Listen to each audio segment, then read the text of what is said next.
unity, where the bonds of peace, of acceptance and love are the fruit of his presence here among us. So with one voice we'll sing to the Lord, and with one voice we'll lift out his word till the whole earth sees the Redeemer has come, for he dwells in the presence of his people. Oh, how good it is on this journey we share to rejoice with the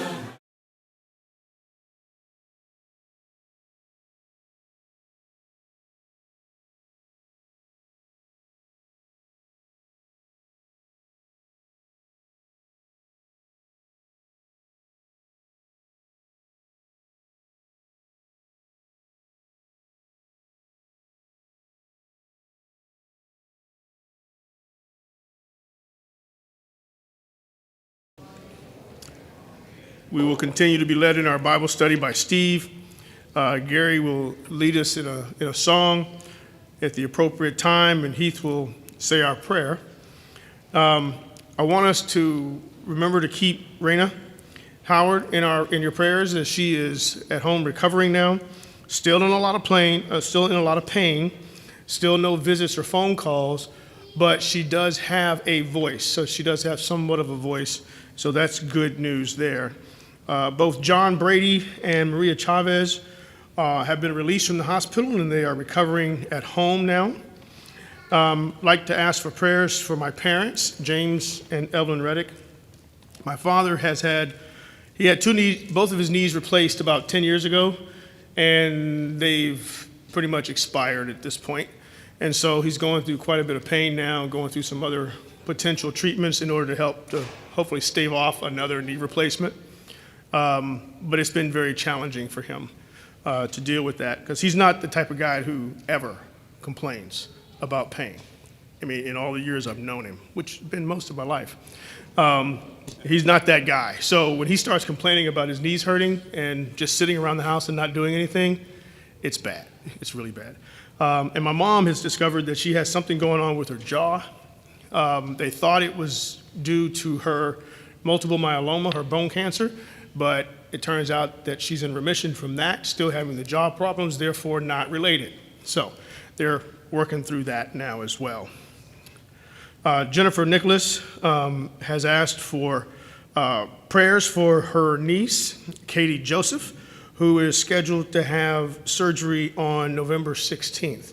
So we definitely want to keep them in prayer. As we definitely want to make sure we're continuing to keep those in prayer that we have been praying for: Melody Doss, Trish Ford, Liz Thompson, Eleanor Rankin, and those fighting cancer: Janine Easterwood, Lena Drown, Clyde Kemp, Sharon Miller, Gunnar Welch, and Robin Gow, as well as our expected mothers. A few events that are coming up. We have the Senior Explorers Club that will hike in Sky Meadows State Park. If you would like to meet them at the park, you can do so by meeting at the main farmhouse at the top of the hill. I can only assume that when you get there, you will know exactly what that looks like, because it's the main farmhouse at the top of the hill. Okay, be there at 10 a.m. If you have if you need any more details than that, you can call or text Barry on that.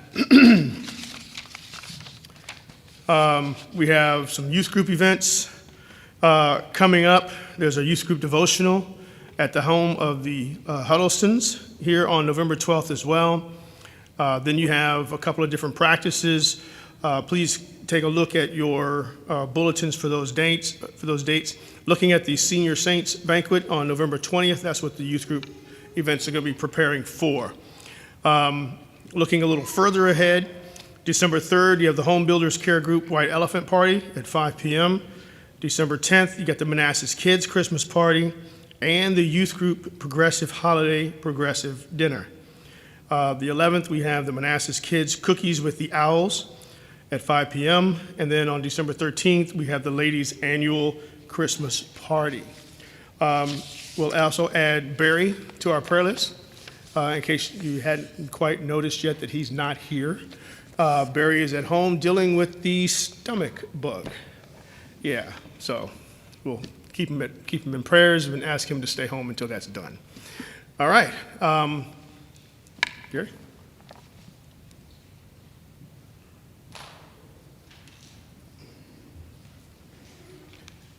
Good evening. We'll start with number 499 out of the book, Oh, to Be Like Thee.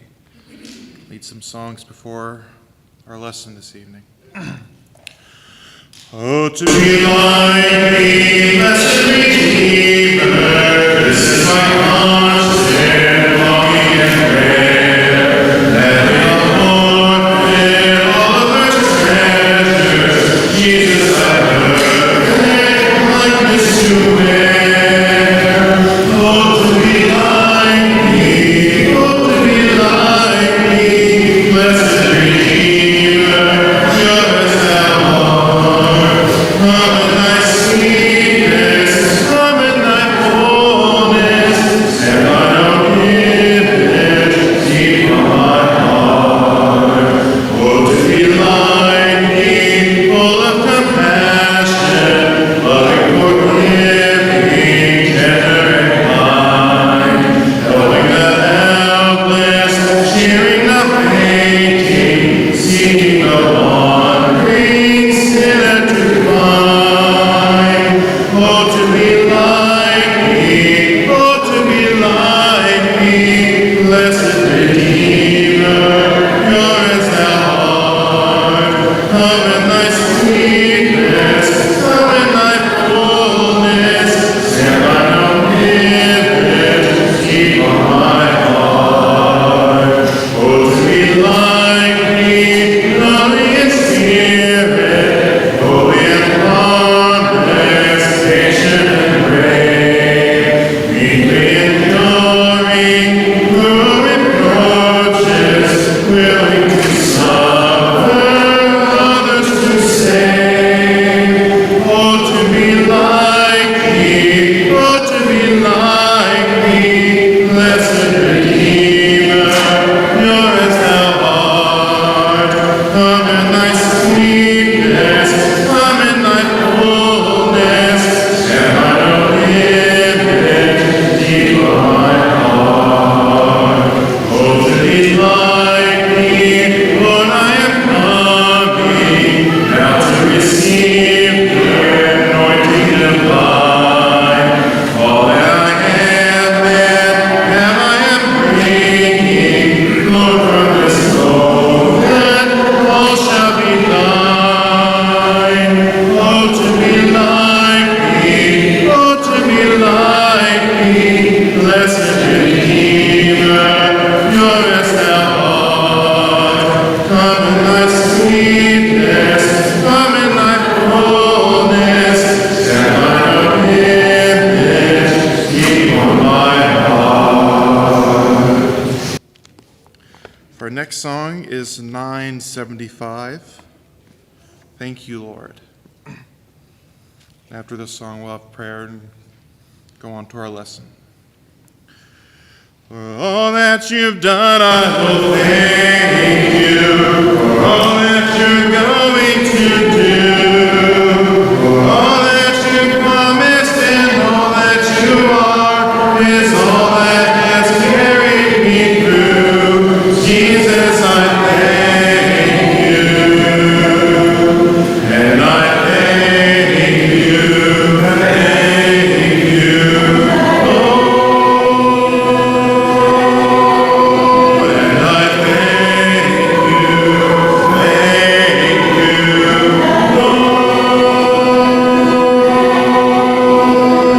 Thank you for loving and setting me free.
Let's pray together.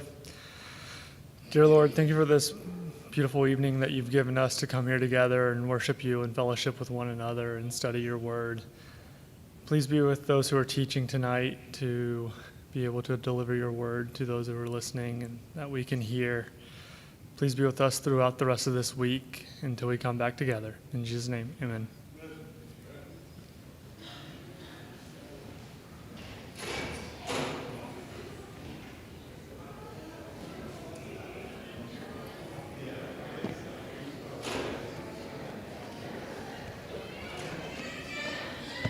I meant to stay on the call this morning and ask you a question, and it's gone.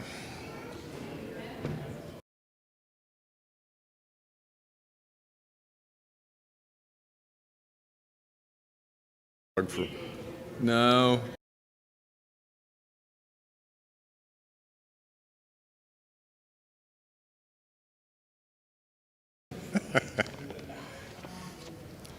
She'll say, I'll say something, just forget it, and she'll say, it's time for Prevlin.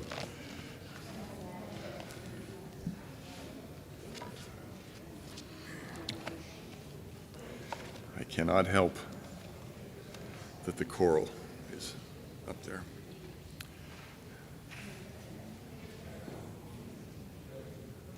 Well, good evening. Happy Wednesday evening. I was had a flashback. Short-term memory's good. So 2 days ago, I'm good. And Renee comes back tomorrow, too. One of the teachers told me that the third graders are doing going out to spy on the land of Canaan. And they're might be sneaking around through here. We're not supposed to notice them so that they can see the giants. And the image that brought back very quickly was 1 day a week you can go have lunch with your son or your grandson or granddaughter in the elementary schools. So I took advantage of that. I said, I'm going to go get some Chick-fil-A and I'm going to have lunch with my grandson, which seemed a good idea at the time. But when I was finally directed on where to go, I think this elementary school's got like 500, 600, 700 kids. I mean, it's a lot of kids. One class has, 60, 70, 80 people. So I walk into a room holding my lunch bag or holding the Chick-fil-A and a drink, and there's at least 120 kids in this cafeteria. And if you've ever seen the movie Ferris Bueller, when the principal walks on the bus and they all just stop, the talking stops, and they all just stare. And I think the average height of the kids in there was like 5'2". In walks 6'3", slightly under 250 pounds, me, and they all just stopped talking and looked. And then as soon as they got used to the fact that I was holding a Chick-fil-A bag, they all started talking again. 2 girls kicked me out of one table, told me I was at the wrong table. These are 5th graders. And then when I was at the right table, more girls came up on the end table, kicked me out, and told me I was on the wrong end of the table. And I felt just defeated by the time I left that 5th grade class. So that's my Canaan giant flashbacks.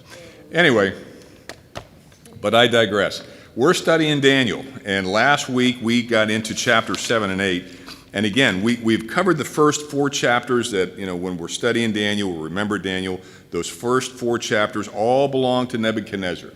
He's the king. He's the one that's having to deal with the dreams and trying to put these guys to death in various ways. And his reign comes to an end.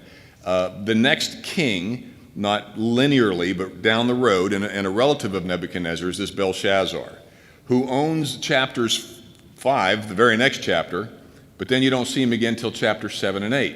And for some reason that I don't understand, Jairus, maybe you'll have to explain this to me later, they're all out of order. So we decided to kind of chase them chronologically. And so chapter 7 is actually Belshazzar's first year reign. Chapter 8 is his, when we have the second vision, is his 3rd year reign. And then we step back to chapter 5, which is his last day as king, and the last day of Babylon, which we're going to get to here eventually. But this time around in chapter 7 and 8, it's in the, like I said, 1st and 3rd year reign of Belshazzar. Daniel has 2 very apocalyptic dreams or visions. He actually refers to them as both. One that we're going to learn or have learned speaks particularly to all the kingdoms ending with Rome. We get to the end of chapter 7 and it talks about this horn that's causing all these problems, and who that horn is historically, what we're looking back to. What does that mean? What did it mean for them? They're reading this information that Daniel's writing at the time that they were out of exile and back in Jerusalem building their temple, or trying to rebuild their temple. And so they're actually kind of watching this happen. I mean, they know about Babylon because Jeremiah prophesied by name that Nebuchadnezzar would take them over and be the kingdom. Isaiah and the writer of Chronicles told them ahead of time that the Persian named Cyrus was going to be their deliverer. So they're actually getting a piece of this, watching the kingdoms change, and by the time they're reading this, they got some sort of idea of something's coming down the road that they know, and probably not happening very fast. Daniel's probably at this point about 70 years old already. And the question we kind of came up with is just more of a theological mind bender, is the dreams thus far have been on the king's dreams. And Daniel comes and translates. So what's interesting here, the difference is, there's visions and dreams again in chapter 7, chapter 8, but now it's not the kings having the dreams anymore. It's Daniel. And it's interesting to ask the question why. Part of that question might be answered towards the end of chapter 8, but it's just interesting that it changes like that. And these visions aren't just dreams that he has. They're such that they scare him. They exhaust him.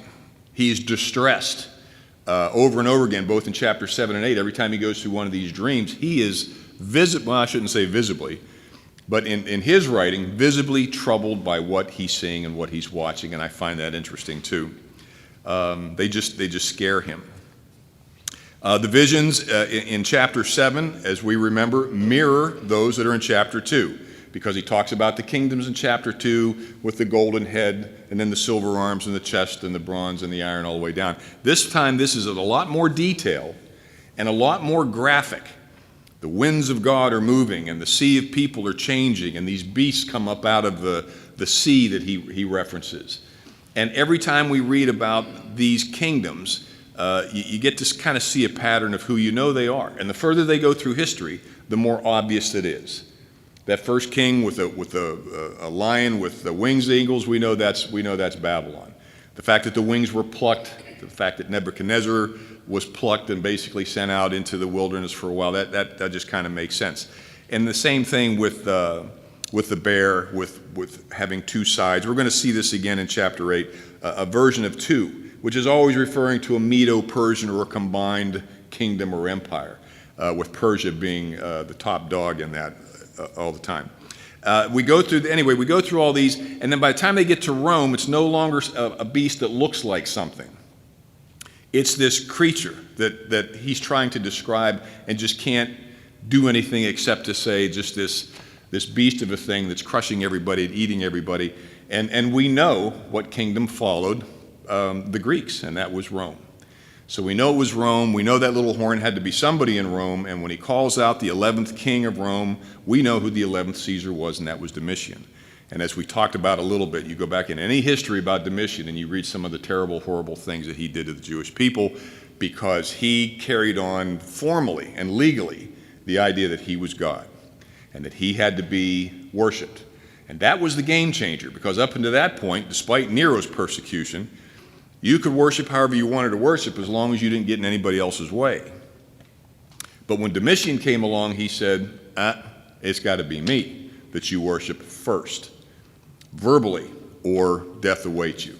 So that was kind of the big deal. And we want to pin that, because when we get to chapter 8, and we're kind of halfway through it already, we're going to talk about another little horn that's causing trouble.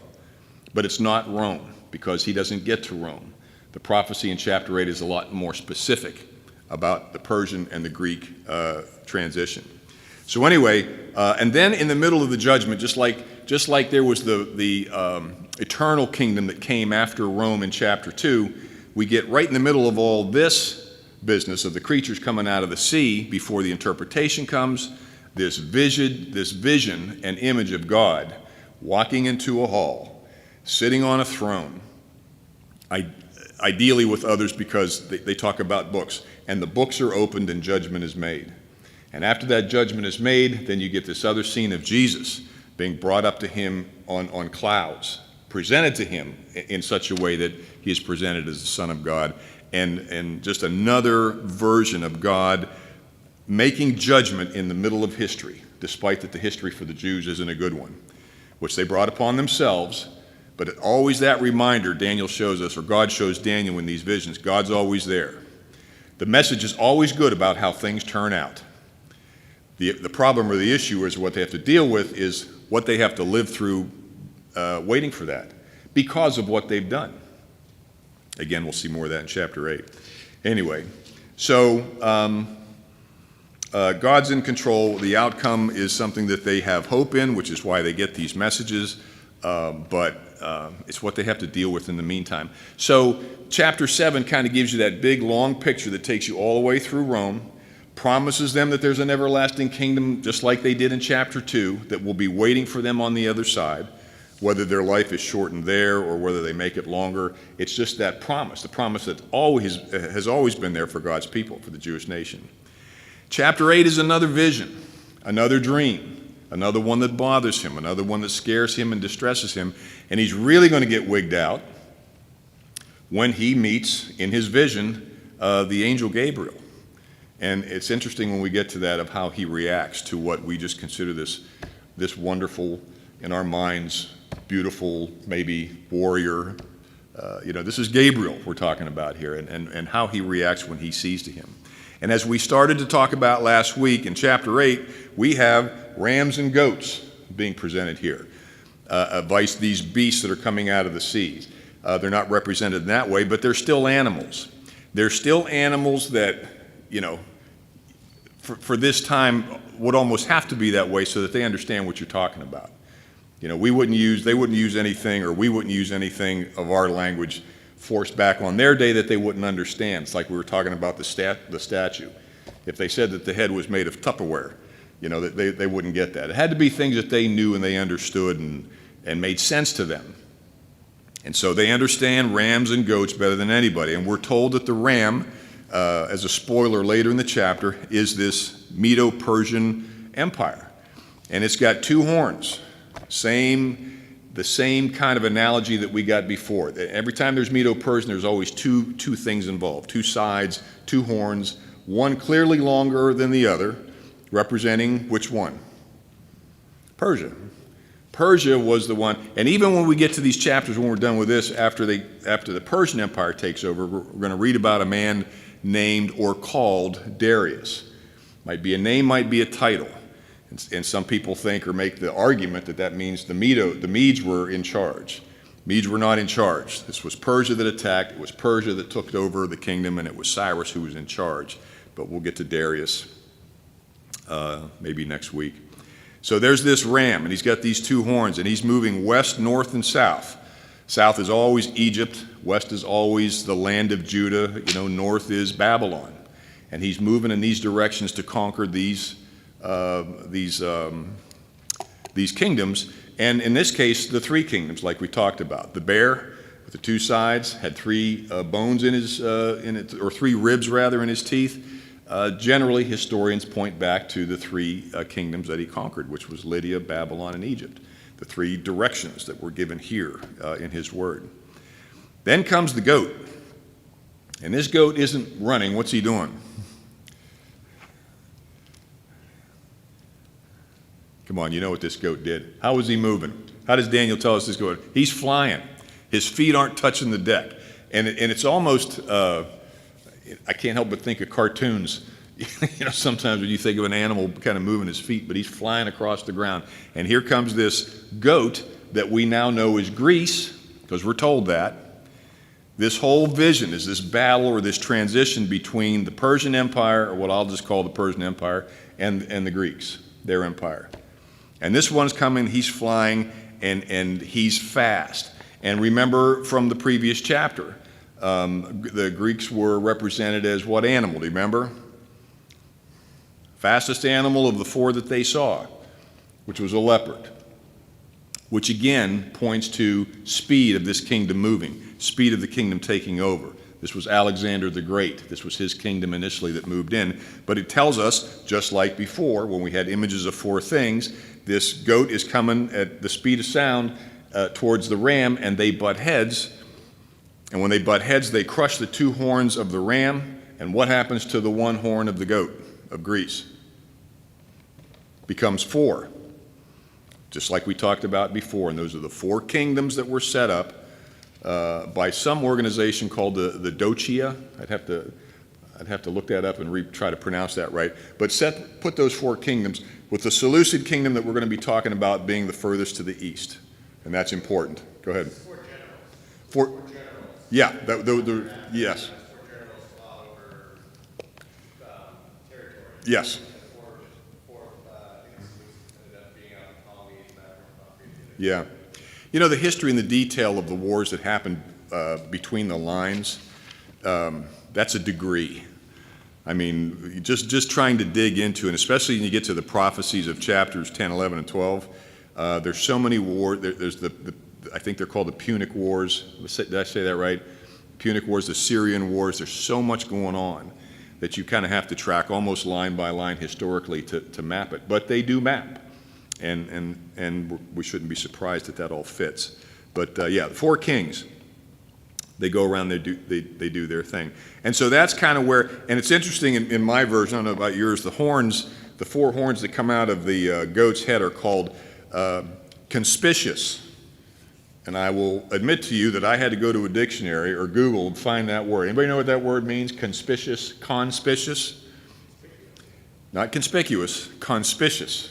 This is why I had to go look it up. All those years of education, I had to grab Google. It means obvious.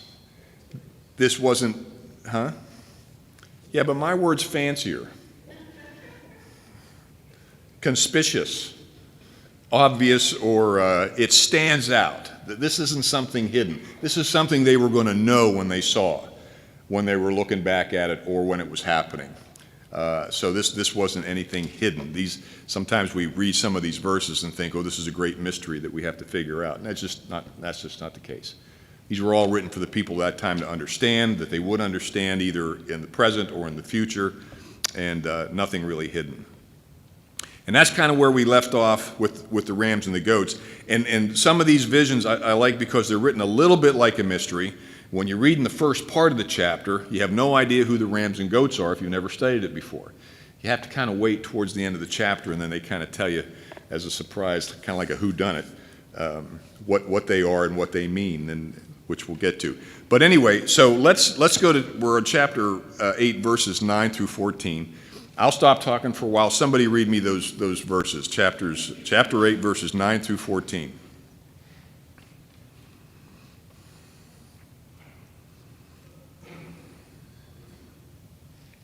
Anybody? Hold on, use that microphone. As I was considering, behold, a male goat came from the west across the face of the whole earth without touching the ground, and the goat had a conspicuous horn between his eyes. He came to the ram with the two horns, which I had seen standing on the bank of the canal, and he ran at him in his powerful wrath.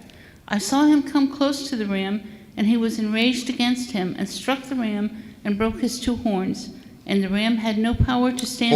Hold on, Margaret. What verse are you on?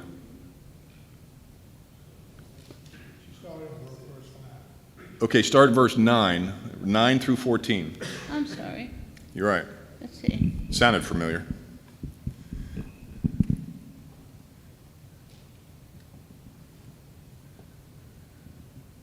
Got it? I think so.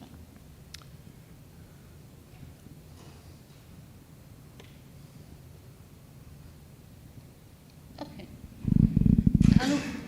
Out of one of them came a little horn, which grew exceedingly great toward the south, toward the east, and toward the glorious land. It grew great even to the host of heaven, and some of the hosts and some of the stars it threw down to the ground and trampled on them. It became great, even as great as the prince of the host. And the regular burnt offering was taken away from him, and the place of his sanctuary was overthrown. And a host will be given over to it, together with the regular burnt offering because of transgression. And it will throw truth to the ground, and it will act and prosper. Then I heard a holy one speaking, and another holy one said to the one who spoke, "For how long is the vision concerning the regular burnt offering, the transgression that makes desolate, and the giving over of the sanctuary and host to the trampled underfoot?" And he said to me, "For 2,300 evenings and mornings, then the sanctuary shall be restored to its rightful state."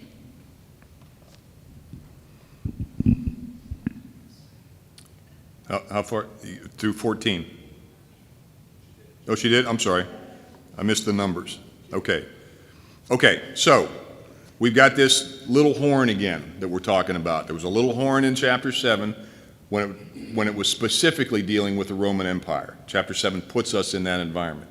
Here we're only talking about 2 kingdoms, and it's specific about the kingdom that this little horn is growing out of. It's in the east. It's where that general settled with the Seleucid Empire, towards the east. And he's coming back in all 3 directions, as we've read before, trampling the stars, which are almost always characteristic or resemblance of God's people that he's hurting or taking care of, equals himself to God, and removes, and this is important, removes the regular sacrifices of the temple, and the sanctuary was thrown down. And verse 12 is important because it tells us why this is happening. And on account of transgression, the host will be given over to the horn along with the regular sacrifices, and it will fling to the ground and perform the will of its prosper. This is punishment for what God's people were still doing. And you have to remember that even though they left Babylon and they were on their way back to Jerusalem, and this was a good thing for them, and it did stop idol worship, it certainly didn't stop them from sinning. All you got to do is read Esther, Nehemiah, Haggai, Malachi. I mean, they're just filled with religion gone south, religion gone bad. And so this obviously continued. This is in some extent, retribution for the sins that they continued to do against God, against his sacrifice. And this 2,300 days that we talked about last time, couple theories on that. This isn't like the times and time and a half, which is also mentioned as 42 months, also mentioned as 1,620 days. That is almost always a reference to this is just a period of time of suffering, period of time of somebody else being in charge that you shouldn't want, that you don't want in there. Revelation does that, Ezekiel does that. Same pattern here. But in this last verse, he's specific because he says 2,300 evenings and mornings. He's counting days. And again, the Jewish version of this is what 2,300 evenings and mornings are 1,500 days. That amounts to about 3 years and 2 months, thereabouts.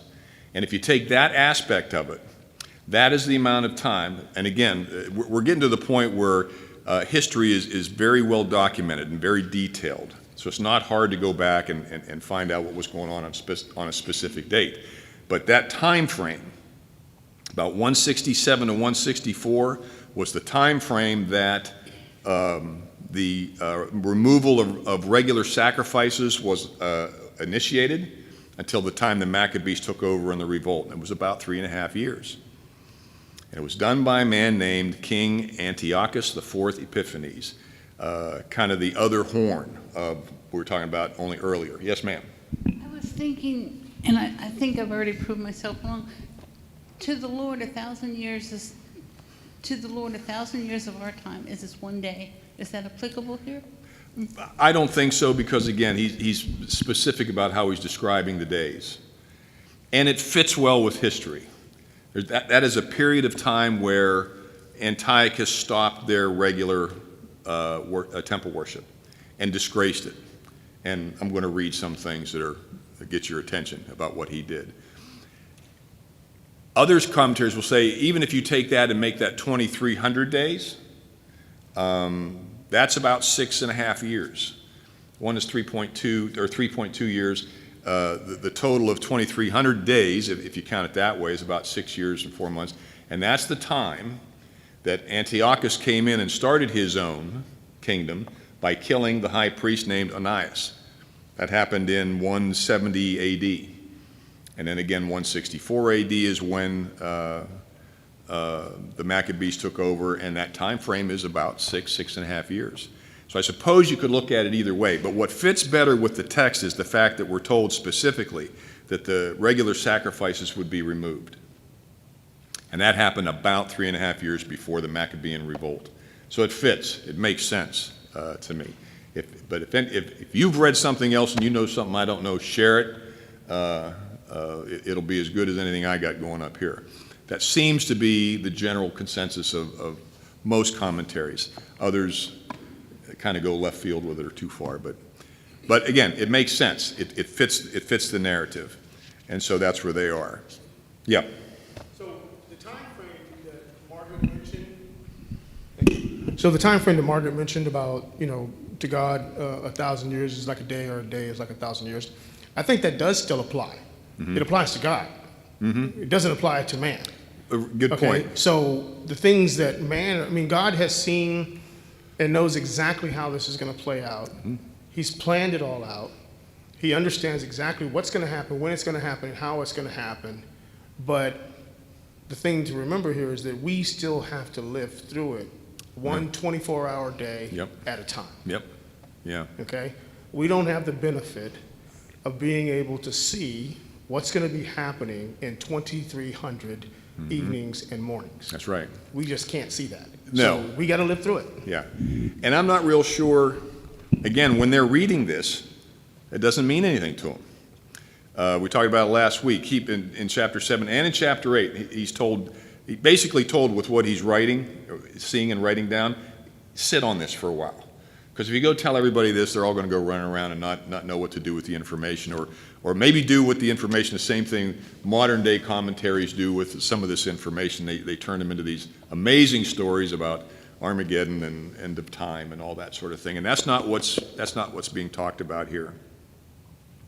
What follows that is an interpretation of the vision. And you remember, I like how in chapter 7, Daniel says, what does all this mean? And an angel or a heavenly host gives him a 2-verse explanation, which he's just not happy with, because he can't get that fourth beast out of his mind, the one that doesn't have a name.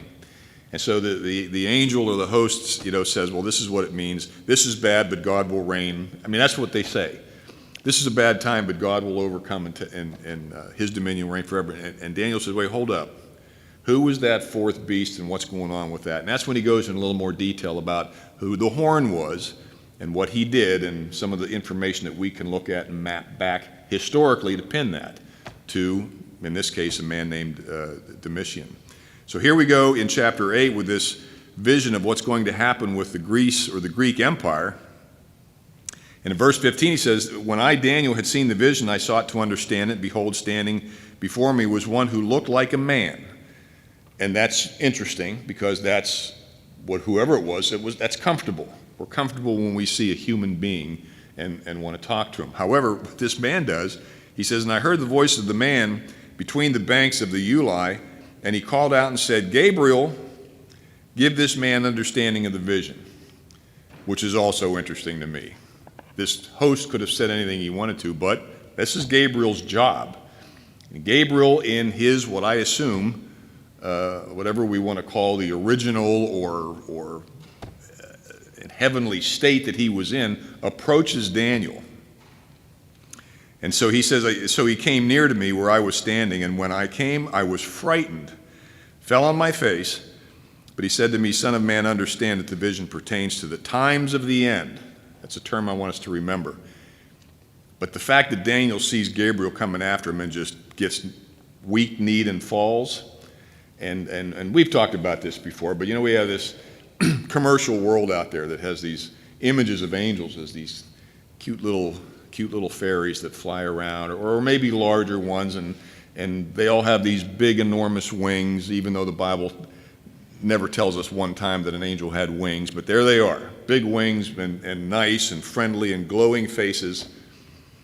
I don't know what Daniel saw, but it wasn't that, because that's not the first time we read about somebody coming into contact with an angel and just dropping out of fear and thinking that that's the one he should be worshiping, and the angel says, appreciate your fear and your respect, but, stand up. And that's exactly what he does with Daniel.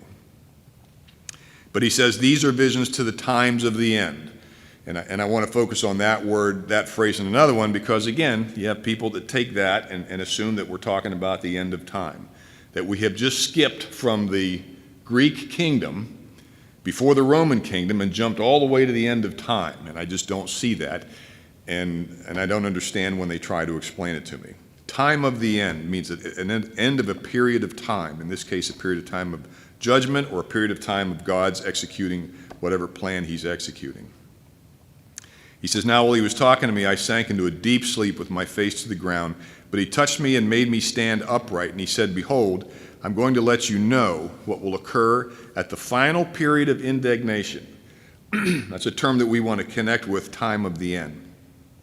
For it pertains to the appointed, again, time of the end. We're already told in verse 12 that God's people are being punished for disobedience, for not handling the sacred practices of the temple. Again, things we read in some of the later prophets in the Old Testament. They're being punished. And we're told that punishment, when they say, I think it's up there, or maybe we haven't got to it, but they basically ask the same kind of question that the angels under the altar asked in Revelation. How long is this going to be? In fact, as he says it in verse 13, before we get that number, how long is this going to be? Well, however you manipulate 2,300 days and mornings and evenings, as we talked about, but there's a period of time that God has set that says, you know what, you got to pay for what you did. There's good on the other side, but you got to pay for what you did. And we shouldn't think that strategy or that type of history is any different than what we're living through today, because we're around for 60, 70, 80, 90 years, not 400. When all the Jews left Babylon and went back home to Jerusalem, and they were promised by the prophets that all these great things were coming. Well, as soon as they got there, they were like, where is it? We're here. And the only message they got was, get to work. Start rebuilding the wall. Start rebuilding the temple. They get frustrated. They start arguing with their neighbors, and they start sinning again. These heinous sin crimes. And we don't, get the history at the end of Malachi, how far that sinning went into the Greek domination, but it's clear that they're being punished. And this is what times of the end and final period of indignation is referring to. Thoughts or comments on that? Tell me if I'm wrong. Tell me if anything else makes sense.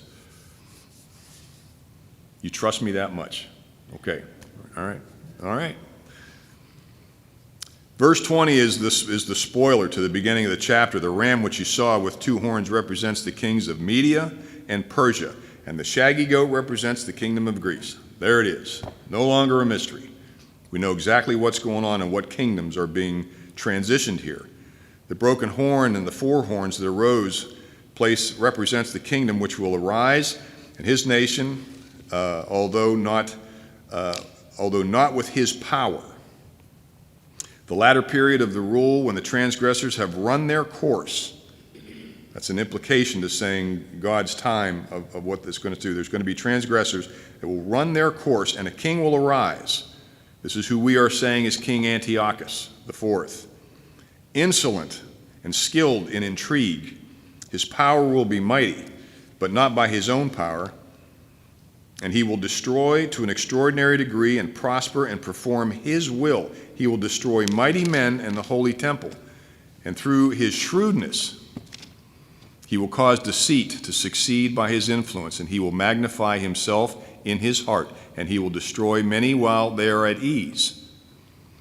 He will even oppose the prince of princes, but he will be broken without human agency. We'll talk a minute about how Antiochus dies. It's not by a human hand. The vision of the evening and the mornings, which we have reference to, which has been told, is true. But keep the vision secret, for it pertains to many days in the future. Then I, Daniel, was exhausted and sick for days. And then I got up again and carried on the king's business, but I was astounded at the vision, and there was none to explain it. We might understand a little better why Daniel's getting these visions and not translating them from Belshazzar, I guess, in this case. These are very personal visions. These are visions Daniel has to understand. He's got to feel the pain. He's got to feel the fear, because he's going to put this on paper, and this is what's going to be scripture for the Israelites until Jesus comes. And so that's important.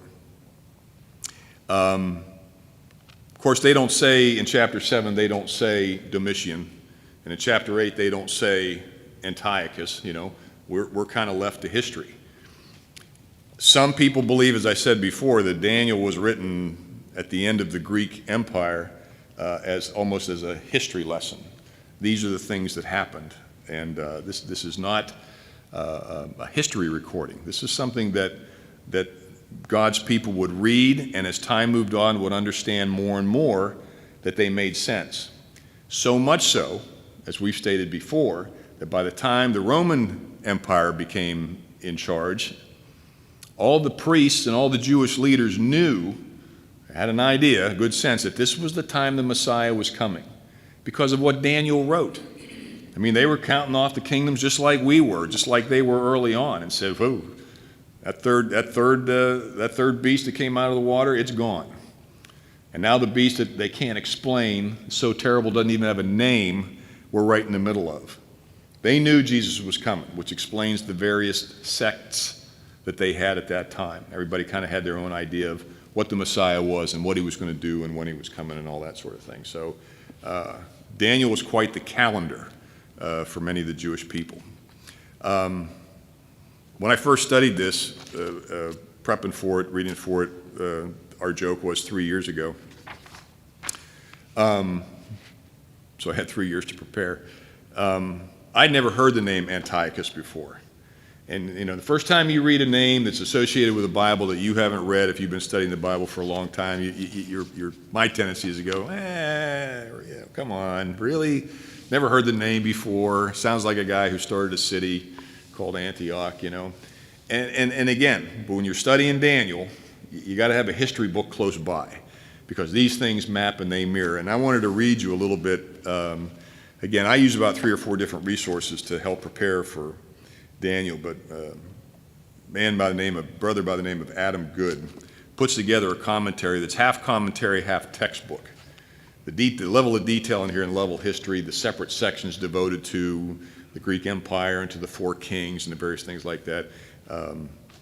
Great book to have in your library if you like to keep a good library about the Bible. But let me read you a few things historically about this guy named Antiochus. Good writes this: the little horn of verse 9 arose from one of the 4 Hellenistic kingdoms established by the Diadochi group that kind of settled where the generals were going to go. It is critical to note that this little horn, which emerged from the 3rd kingdom, is not the same little horn as we talked about, found in chapter 7, who arose over the 4th kingdom. The identity of chapter 8's little horn can be ascertained based on the actions attributed to him in verse 9 and 14, as we read, and 23 through 26, towards the end as we read. He would persecute the Jewish nation and suppress the worship of Jehovah. As Jerome commented, the religion of God suffered an eclipse during the oppression brought on by this bold, quote, bold little horn. The little horn is a descendant of the Seleucus Empire known as Antiochus IV Epiphanes. He reigned over the Seleucid kingdom from 175 to 163 BC. He invaded Egypt, the south. He attacked Persia, east, invaded and devastated the land of Israel, which they call in our text here the pleasant or glorious land. As stipulated by the angelic exposition, Antiochus outlawed the obedience to the law of God. He defiled the Second Temple by installing therein an altar dedicated to the Olympian and god Zeus, upon which ceremonially unclean swine were offered inside the temple. Swine were unclean animals, and he was using them to use them as sacrifice in the temple before it got destroyed. The daily sacrifices to Jehovah were abolished. Copies of the scripture were burned across Judea, and their possessors slaughtered. Many Jews betrayed their covenant with the Lord by accepting and endorsing the policies of Antiochus. However, for the faithful Jews, the outrages of Antiochus provoked the Maccabean rebellion that began approximately 167 BC. The author of First Maccabees, you may have copies of that at home. I mean, a lot of accurate history in those books. They're not considered by many as biblical references, but good history. And they go on there, talk about the abominable idols that they built. They burned all the books of the law. They put to death so many people, 100,000 people. Women that circumcised their children were slain, and they hanged the children about their necks in their houses, all those who had been circumcised. I mean, this was bad stuff, and Antiochus IV was the man behind it. And so when we read the things that are generally made known as terrible and atrocities to the Jewish people, again, at the same time, the same years, and the same date, this man Antiochus was around doing all these things. Josephus writes a lot about him. One commentator observed how Antiochus sacrificed a sow upon the altar of the burnt offering and sprinkled its blood over the entire building of the temple. Corrupted the youth of Jerusalem by the introduction of lewd and shameful practices. Feast of the Tabernacles was made to be the feast of Bacchus, the god of wine. He auctioned off the office of high priest and murdered at least 100,000 pious Jews. This wicked king was responsible for the Jews who desired to obey the law being, as the Bible says, trodden underfoot. That's just a glimpse of him. And the fact that the Bible tells us that he would be broken without hand. Antiochus started suffering early on with bad stomach problems that turned into bad intestinal problems, pains and sharp pains that hit him so hard and so fast that it would literally, the history books tell us, knock him out of his chariot and get bruises just from being banged up, falling down all the time as he's riding. So he died a death that they say similar to Herod, probably, something along the lines of worms or some terrible parasite within him. God put that on him, and he died a slow, painful death, which was coming to him. But a man that existed because God said, my people got to go through this because of what they did. So history's odd like that sometimes when we're reading the Old Testament about a God who loves his people and says, you're going to be around, your descendants will be around, but when you step out of line, there's a price to pay. And this is kind of what we get out of these time periods of the kingdoms of Daniel. So two prophecies, very powerful, very appropriate for us to look at history and compare in that sense. Anybody have any comments or thoughts about any of the dreams, the visions, the animals, the creatures, shaggy goats? I was going to use a term for the goat, ram, but I won't because that doesn't fit well. Anything? Okay. We've just got through 7 and 8, which is good because that's takes us back to the last year. Those were both, they both are introduced as Belshazzar being reigning king, but they really don't say anything about him. In fact, they don't say anything about him at all. All they say is that these were the times that Daniel had these visions that are so important for the Jewish people and for us to understand.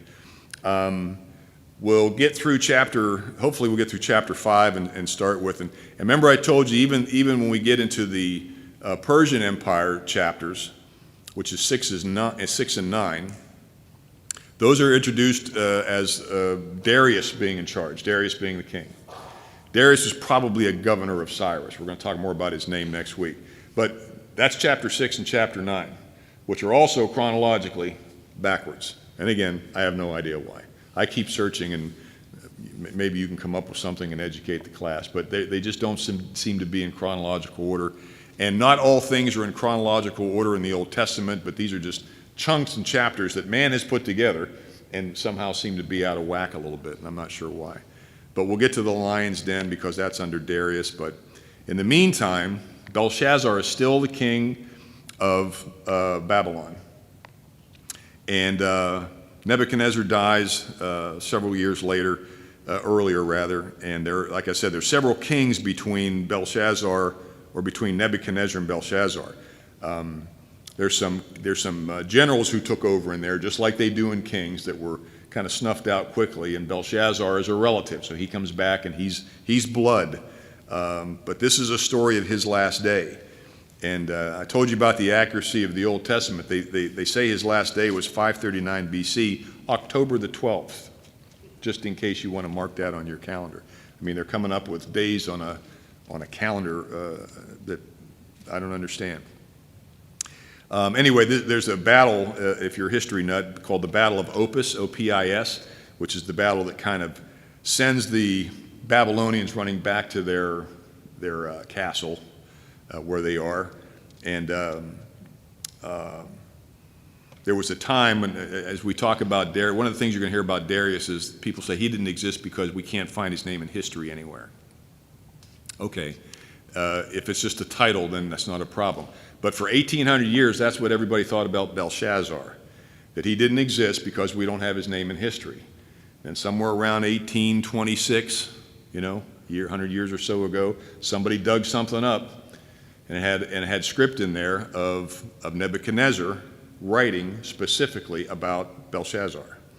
So maybe we just, if Darius was a name and was a king, and maybe we just haven't dug his name up yet, for all I know. But yes, sir. Okay, I know I'm going to get to you. Go ahead. The same thing was said about Pontius Pilate, the governor. That you couldn't trust Scripture because there was no governor over Jerusalem named Pontius Pilate. And then they found his, not obelisk. His scroll. Not scroll, a big gigantic concrete Oh, thing with his name inscribed in it. yeah. They said the same thing about the Hittites from the Old Testament. There's no history of this people called the Hittites. We can't trust Scripture. And then guess what? Late Yeah. 1800s found, I forget what it was, but they're in there. Yeah. And Darius the Mede is, skeptical scholars say the same thing, that you can't trust Scripture Oh, yeah. because there's no historical acumen as to Darius the Mede. But I assume some point in the future we'll discover something. And on that same point, talking about Belshazzar, that was another thing skeptics would point out. Well, you know, why wasn't he king? Why did he make Daniel third in the kingdom? Why not second? Well, it's because Belshazzar himself wasn't actually the king. He was second in command. Yeah. So A lot of kings and their son co-reigned. You know, daddy, Nabonidus, in this case, was out running the kingdom somewhere far away, leaves their son home in that kingdom, in that temple, or not temple, but the stronghold, the city where he was, and he's just referred to as the king. And Darius, again, we'll talk about that, but you don't throw the chapter outright with, don't throw the baby out with the bathwater just because you can't find something that recognizes his name. Yes, sir. Maybe I'm missing something here, but who's saying Darius is historically inaccurate? We have a giant wall inscription written by Darius that's considered by many scholars to be the Rosetta Stone to the Babylonian language. Yeah. It's a fringe at best theory that Darius is historically skeptical. Mm-hmm. He's been known by historians for decades now. So saying that Darius is historical is, okay, hold on. Saying that Darius is historically questionable is the fringe opinion. Well, and I agree. And probably a good homework assignment if you got time. Saying that, claiming that, Yeah. what you guys were claiming, that Darius is historically skeptical prior to, I'm sorry, but you guys are on the fringe on that one. Yeah. You don't mean me as you guys, though, right? You guys broke Drew. It's a giant wall tablet taller than our building. I hear you. And we'll the do story more of detail about Darius, that because about the story of Darius, however you want to pronounce yeah. him. Well, there was Darius or Darius. There was Darius the Mede, which in these two chapters referred to as Darius the Mede. And then there was other Dariuses in there, and some just point out that Darius was like Pharaoh or like a title. But we'll talk about who one of Cyrus's governors was and what he did that, again, historically mirrors what Darius was doing, or Darius. I'll figure out the right way to pronounce that, too. But, and again, that's just the thought. So that's where we won't pick up with that. We've got to get through chapter 5. Chapter 5, the writings on the wall. And remember the fun fact about that title? That's where that term writing on the wall came from, because it was that day after the writing on the wall that his kingdom ended and that he died. And we'll talk about what he was really doing, why he was having a party when it was going to be the last day of his life. Anyway, appreciate your comments, and we will get to it again next week. Yes? You have a joke on who? From Wes Ray's brother? You could just say Wes Ray and I'd have believed you. Why do people in Greece sleep until noon? Why? Dawn is tough on Greece. You pawn that off on Wes's brother. That was a Wes Ray joke, I know it. Yeah.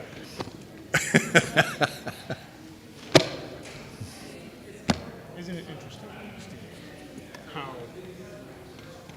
when God uses people outside. Oh, how good it is when the family of God dwells together in spirit, in faith and unity, where the bonds of peace, of acceptance and love are the fruit of his presence here among us.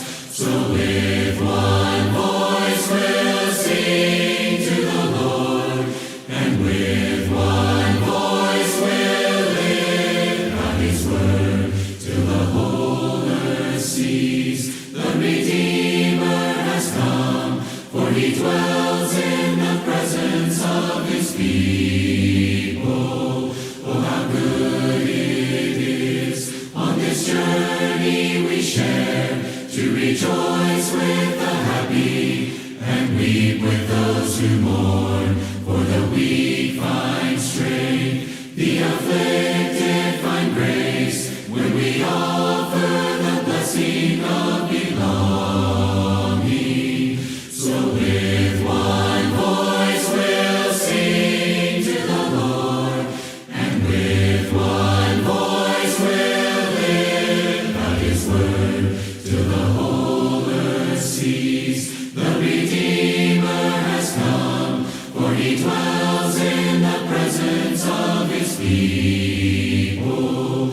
Oh, how good it is to embrace his command, to prefer one another, forgive as he forgives. When we live as one, we all share in the love of the Son with the Father and the Spirit.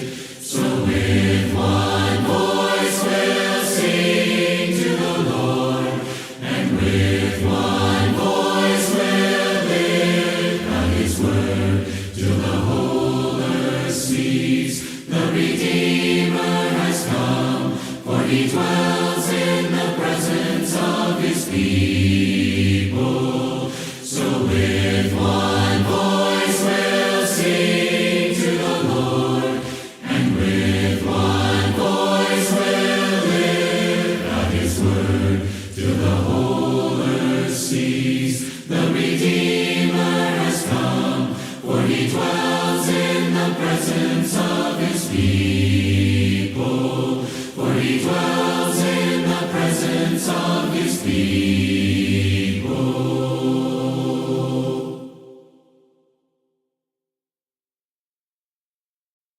The law of the Lord is perfect, converting the soul. The testimony of the Lord is sure, making wise the simple. More to be desired are they than gold, yea, than much fine gold.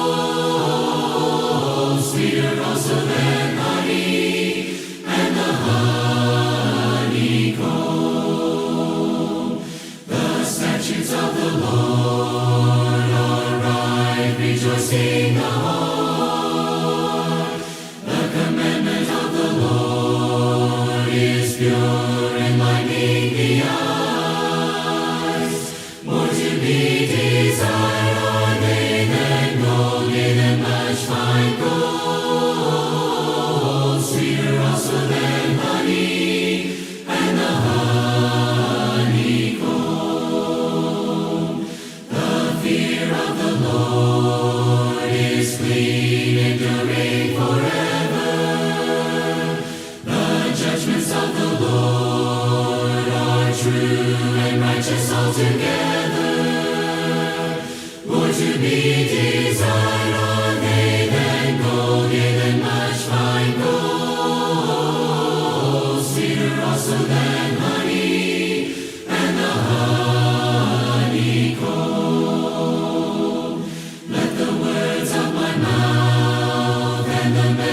meditation of my heart be accepted in thy sight, O Lord, my strength and my Redeemer.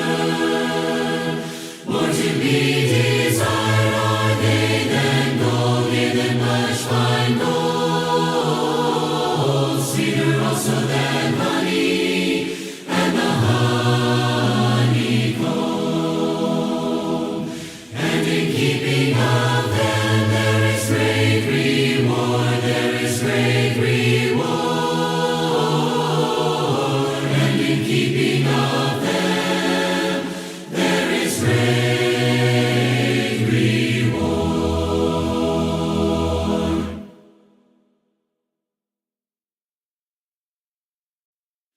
Lord, I come, I confess, bowing here, I find my rest, and without you, I fall apart. You're the one that guides my heart. Lord, I need you, oh, I need you. Every hour I need you. My one defense, my righteousness. Oh God, how I need you. Where sin runs deep, your grace is more. Where grace is found is where you are. And where you are, Lord, I am free. Holiness is Christ in me. Where you are, Lord, I am free. Holiness is Christ in me. Lord, I need you, oh, I need you. Every hour I need you. My one defense, my righteousness. Oh God, how I need you. So teach my song to rise to you. When temptation comes my way, and when I cannot stand, I'll fall on you. Jesus, you're my hope and stay. And when I cannot stand, I'll fall on you. Jesus, you're my hope and stay. Lord, I need you, oh, I need you. Every hour I need you. My one defense, my righteousness. Oh God, how I need you. My one defense, my righteousness. Oh God, how I need you.